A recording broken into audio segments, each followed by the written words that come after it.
Hi there, I'm going to show you how to change the battery on this key fob. This came out of a 2009 Toyota Prius, and I think 2004 to 2009 had the same key fob. Okay, here's what you need. You need one new battery. This takes a 2032. You can get this on Amazon. It's very inexpensive. There's a link below in the description to everything I used.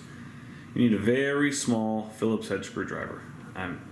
Very small. And then also a flat blade screwdriver is helpful.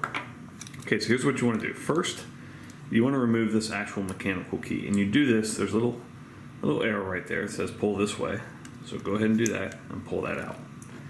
Now, next, this piece right here slides this way, and in order to do that, push this little latch in, and then push that with your thumb, just like that.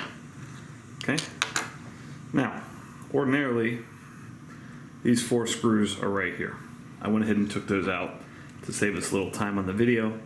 And there's a little notch right there, and you can put your little flat blade screwdriver in there.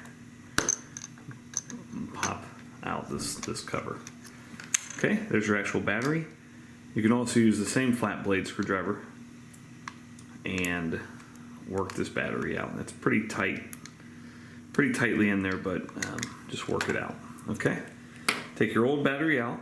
Your new battery goes in this direction, and then put this back down again. Now, ordinarily I'd put the screws back in, but I'm doing a demonstration. So now there's these little guides right here. There's a guide here and a guide there, and that lines up with these guides here. So put it in, and if it's not moving smoothly, then you've done it. It's not lined up.